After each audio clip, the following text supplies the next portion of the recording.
latest news and talk, hot, fresh, and delivered when you want it. Power 98.7. Now we're talking. So, the United We Stand, Divided We Fall, that is the rallying call by residents of one of Johannesburg's oldest and most densely populated regions, who say they have been forgotten, neglected, and abandoned by city authorities. Sick of illegal dumping, unplanned densification, illegal housing, and many other issues, residents of Region F are fighting back in a bid to clean up their streets.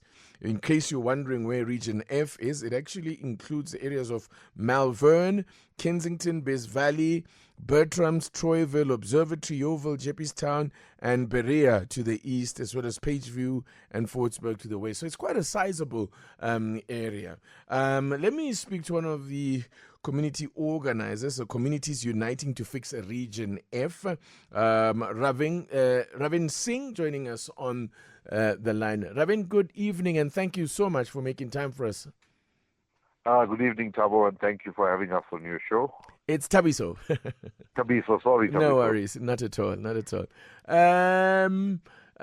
So let me, I think the issues that you as a community, maybe let me allow you to outline them first. The neglect that you speak of, and some of the ones that I have listed, and the frustrations that you have had in trying to get this, at least why you have reached a point where you have come to the conclusion that you are neglected and abandoned by city authorities. Okay. Over the last 10 years, there's been an acceleration, or rather, let me rephrase that and say that our region has deteriorated. And you correctly pointed out to some of the issues. And the main issues, there are 8 that we are quite focused on.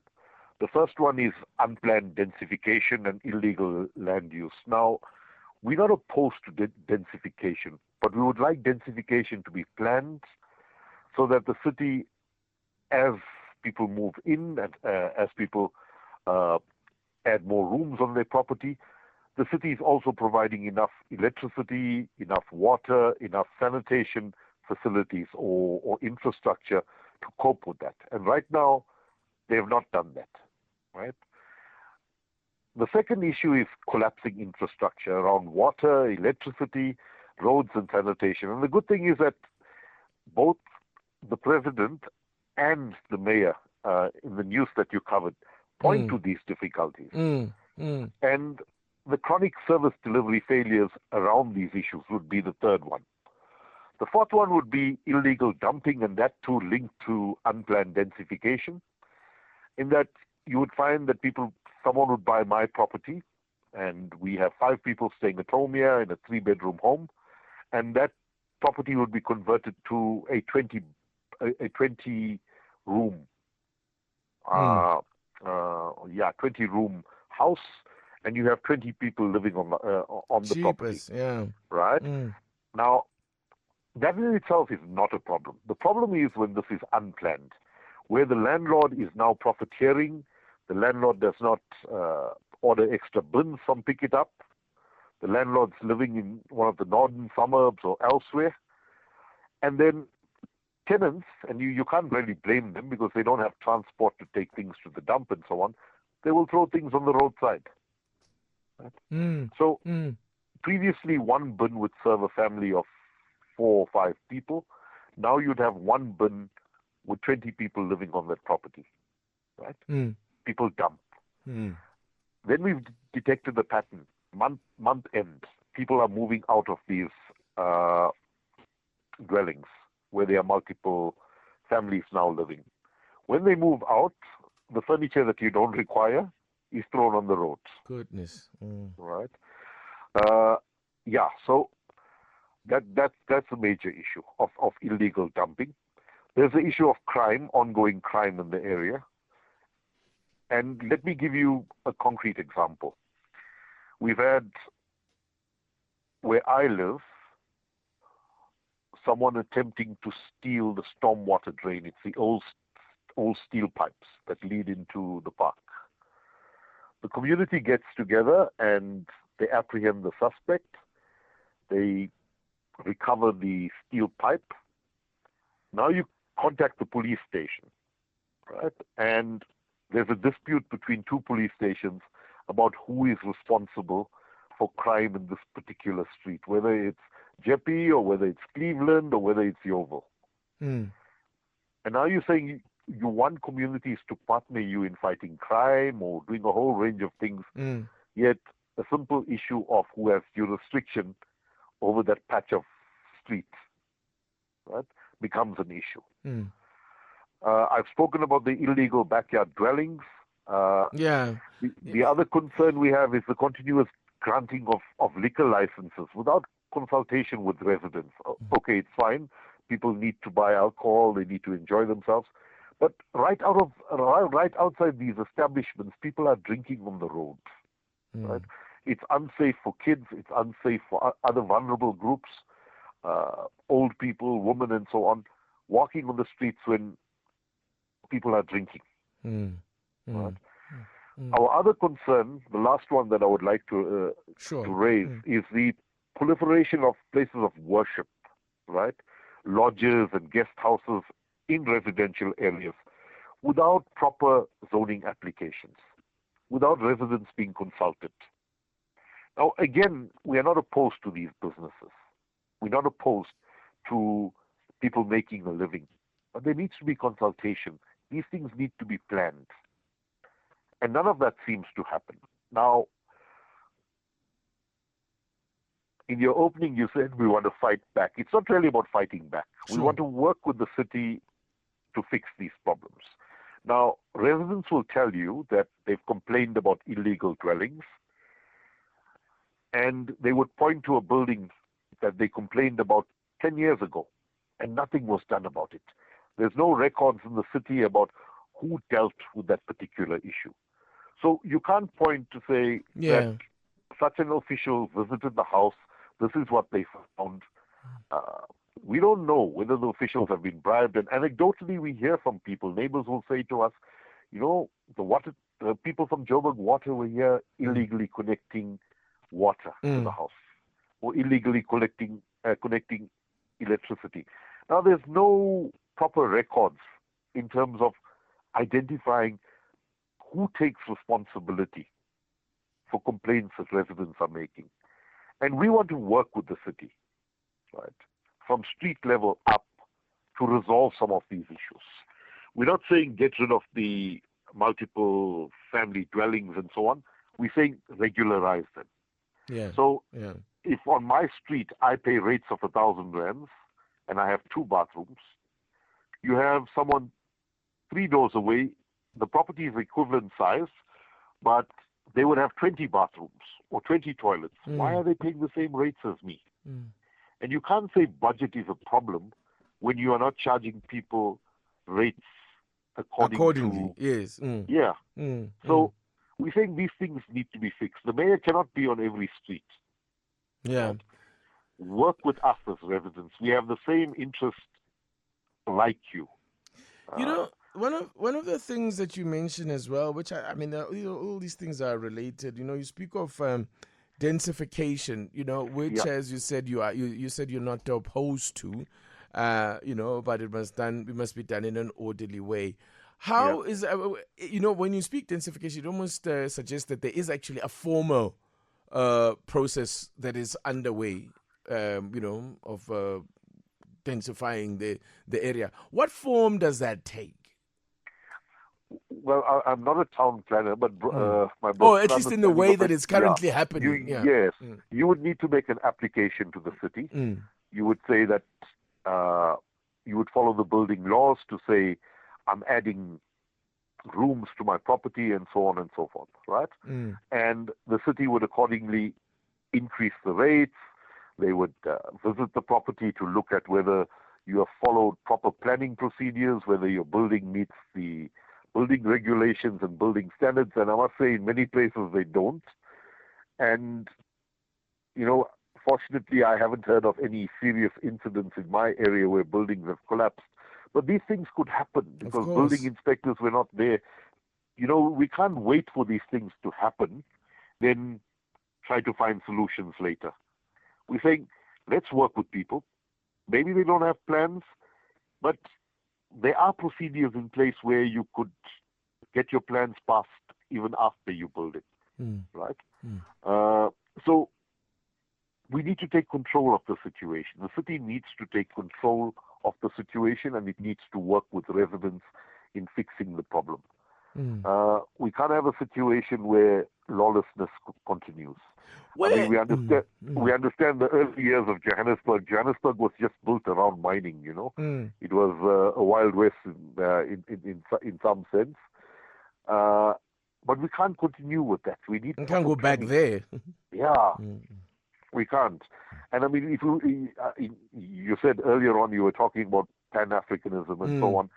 Joburg, a Pan-African city, you know, and it can be an extremely successful city. It can be a city for all. And I think the mayor today drew from the African Union when he titled his speech, you know, a home for all.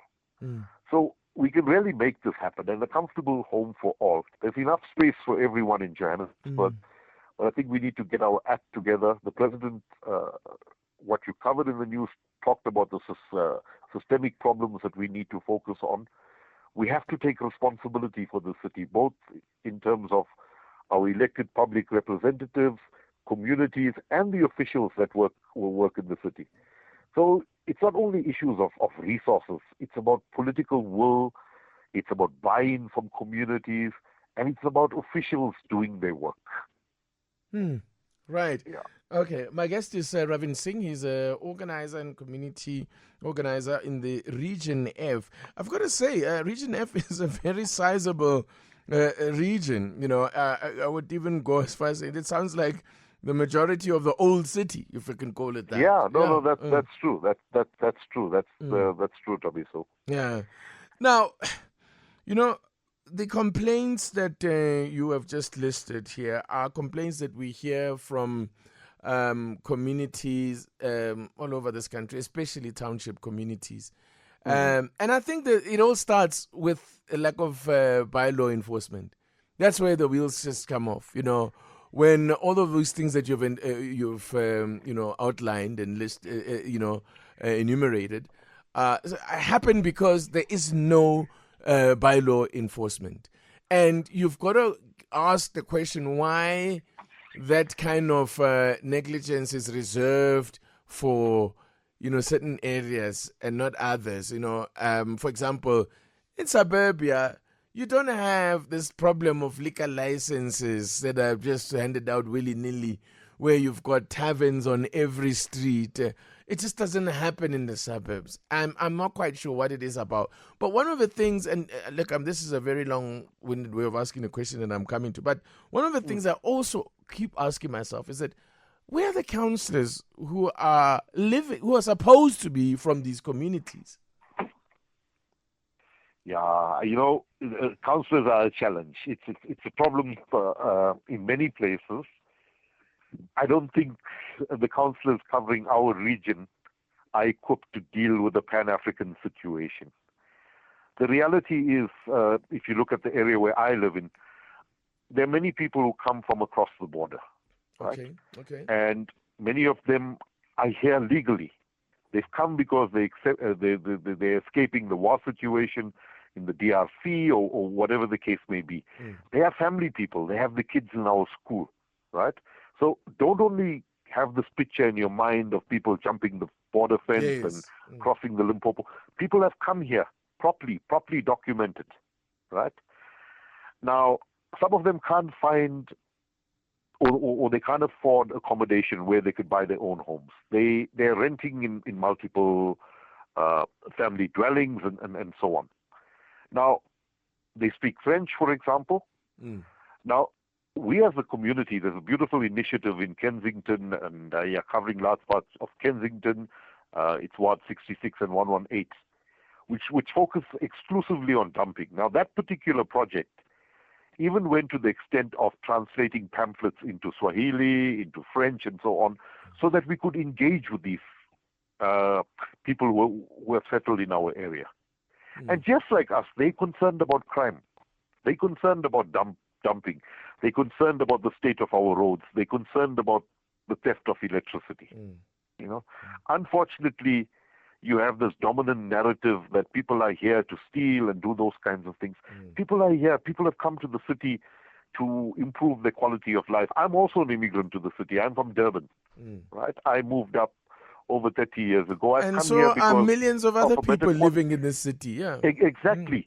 We've not come here to destroy the city. We've come here to contribute and to create a better life for everyone, including our families. So I think the councillors in these areas were used to single dwellings, few people, few families, everyone knowing everyone. And now you have a completely new situation. And what you're trying to do is to protect some of the old whilst trying to deal with this new situation. And if you don't have a culture of being rooted in your community, you know, of where historically in the old white suburbs, the councillor would get a telephone call and people would, he or she would phone the official in the municipality and fix the problem. They're to get the problem fixed, and a truck will come and fix what needs to be fixed. The dynamics are very different now, you know. And if you don't understand these communities, you were used to serving one particular group of people, it's going to be very difficult for you. Therefore, it's about building partnerships. And we're saying we've extended our hands to councillors and whoever else in the past to say, let's work together around this issue. It's not 1992. It's not 1989, where you could just phone an official and say, we need a fence replaced in the park, or we need to fill in this pothole. The city now has changed, right? The suburbs have changed. I think there was an interesting article a few weeks back in Daily Maverick, where they say the inner city and the areas around the inner city, largely Region F, was designed for a small population. And now this population is like 10 or 20 times larger than it was designed for, right? And if you have people who think that they're still located in a post-1990 society, especially your councillors, you're not going to make any progress, right? So there is potential to fix the inner city. There's potential to fix our suburbs around here. There's potential to build social cohesion. But you need people who are willing to work in partnership around these issues. Yeah. So what is let me hear this partnership that you have in mind, and I gather you as a community will be gathering. How do you propose to push back? If you like, I mean, I know you were saying that this is not a fight back. You want to work with the city and all of that. What needs to happen? Just to break it down for us in your view. Okay. So what we plan to do at our meeting on the 17th of May is to listen to people from the different areas, right? What are your main concerns? And we earlier in the show listed our concerns, but we're saying to them, if we're saying the problem is establishments, liquor establishments, which don't follow the law or have been established in areas where they should not be established, let's identify these as hotspots, right? Where the robots are not working, right? Especially in major intersections and so on. Where are these areas? And we identify all the problem areas associated with those different challenges that we listed earlier. And then we say, what is being done to fix those problems? What have we done as communities? What are the plans of the city? What are the plans of provincial government? Because the fight is not just with the city of Johannesburg. It also relates to provincial and national government. It relates to entities like the Liquor Board and so on. So what is being currently done? Who's doing it? And what can we do as communities to fix it? And where there's no cooperation, we will fight. We will petition, we will march, we will protest, but those are last resorts, right? Let me give you practical examples. Sure. All right, like where I live, around here, our local residents association have secured every substation. Okay. Right? Wow. How So- did you do that? Well, we WhatsApp the city power people because they don't pick up their phones, but we know who the managers are. Yeah. We WhatsApp them, and we don't blame them for not picking up their phones. They're busy people. And we said, we are going to weld around these things reinforcements, metal reinforcements to prevent people from breaking into it. And we did that. And we've written our telephone numbers with white marker pens there. If city officials want it to be open, we open it. Right? Now, throughout our area, communities have done that. They've taken the initiative to protect the infrastructure. Right. Now, imagine if we worked with the city on all the other problems we are facing. Residents say they're scared to call the call center to report illegal water connections or illegal electricity connections. They're scared. They're scared to do it because, Wow. if the person finds out, they may attack them and so on. Now, if we are united around these issues, the criminal element is a small element. Right? If we are united, we can work with the police, we can work with Joburg Water, we can work with City Power to deal with these issues. But also, I think City Power and Joburg Water allows you to report anonymously, but communities don't know about these things, right? You need to educate communities around these things. The KIC initiative that I was talking about, which runs in these two wards, they've gone to great lengths with assisting people to apply for extra bins and so on, right? But they had to knock at the door continuously to get those doors open. Now, if the doors are opened, if we are cooperating, if we are working together, we can get things fixed quicker. The parks around here, in my neighborhood, for example, we have stopped people from stealing fencing. We've recovered the fencing that was stolen. City Metro Police or Joburg Parks have come and collected the fence from us that we have recovered. Wow. But they've not reinstalled those fences. So we have gaps in the park. It's like missing teeth. The fences are missing. Jeepers. And we say to them, give it to us. We'll get it welded back. Yes. But they would have processes and procedures and other red tape that prevents that from happening. So we want to look at how do we streamline processes? How do we make things easier to fix things? Now, the city would allocate budgets to various projects. Right? Now, the mayor cannot be on every street where a project is being implemented.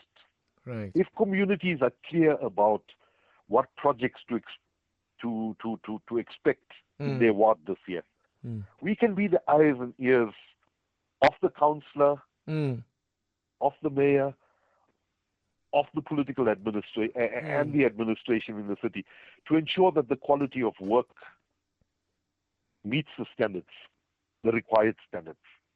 So there's a whole range of issues around which we partner. We've seen correspondence recently on ward committees. Unfortunately, the ward committees in our areas have been totally ineffective. And these ward committees were meant to close the gap between the city administration and people in local communities. However, they tend to become political footballs. And that's the other issue with our approach. Ours is a non-partisan, it's a non-sectarian approach. People belong to different political parties.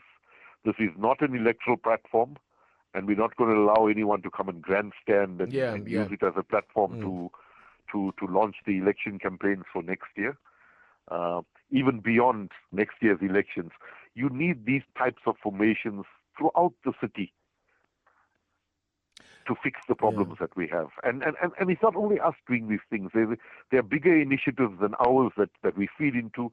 And I think at some stage you need to get in people from the Joburg Crisis Alliance, which looks at the entire Johannesburg, right?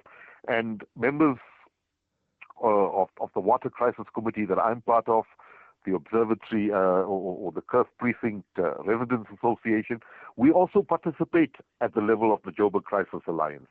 Okay. So there's no gatekeeping, there's no territorial battles or anything of that sort. It's about fixing problems. It's not about name calling. We have enough of all of those things. Yeah. The focus is on how do we practically fix things. So, all right, do you have an undertaking from anyone from the city to be present at the meeting, or was that not the idea this time around? No. We have not invited the city. We have not invited the city at this stage. We want to get together as residents. We meet each other on WhatsApp groups, and that's not really meeting people. We want to meet face-to-face. We want to discuss issues. It's a participative workshop. We are breaking up into group discussions and so on. So we have a better appreciation for the problems that we face and look at some of the root causes and so on. And then we will engage the city. And it's not just the city, as I said. It would also engage provincial government. Yeah, of course. And looking at the liquor board and others. The extent of the problem suggests that you would need some kind of engagement with this provincial government as well. Yes, that's true. I mean, it's heartening that in recent times we've had in Joburg, there's the provincial or the president has set up some kind of grouping that's looking at how we fix the city, and we feed into that through the Joburg Crisis Alliance, and we'll continue to do that. That initiative is running. It was also heartening to hear over the weekend the Premier talk about the province looking like a dumping ground, and hopefully those political statements will translate into will and administrative action. Yeah. So this is the right time to get problems fixed. And as I said, I go back to the SKIC initiative that people are running in Ward 66 and Ward 118. The ideas from there can spread to other parts of Region F, where communities have taken it upon themselves to deal with the problem of dumping and littering and so on.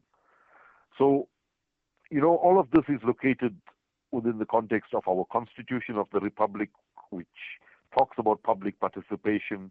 Our National Development Plan talks about active citizenry. We have another 5 years to go towards the 2030 vision of the National Development Plan. So we need the next 5 years to be one of heightened activity, where people are focused on fixing problems. Okay. You and I connected on Facebook. You understand how lit social media is, but how also vitriolic it can be, and it's very seldom focused on finding solutions. Yeah. I tell you what, Ravi, thank you so much for coming on, Ravin. And I'm hoping that you said the meeting's on the 17th, right? That's correct, yeah. All right, so 17th. I think we should do a follow-up. We'll catch up with you again after the 17th. And then at that point, we'll also maybe just try to get the perspective of the city. I know they won't be at that meeting, but I think it might be worthwhile touching base with them as well. But thank you very much. That would be wonderful. No, thank you for your time. Thank you so much. Thank you. Yeah. Take care. Good night. Cheers. Bye-bye. There you go. Ravin Singh is an organizer and he's part of the Communities Uniting to Fix Region F, which, as I mentioned, is a large region. It makes up, at least it includes Malvern, Kensington, Bez Valley, Bertrams, Troyville, Observatory, Yeoville, Jeppeston, Berea, and Pageview and Fordsburg to the west of the city. So that's where we'll follow that up after the meeting of the 17th.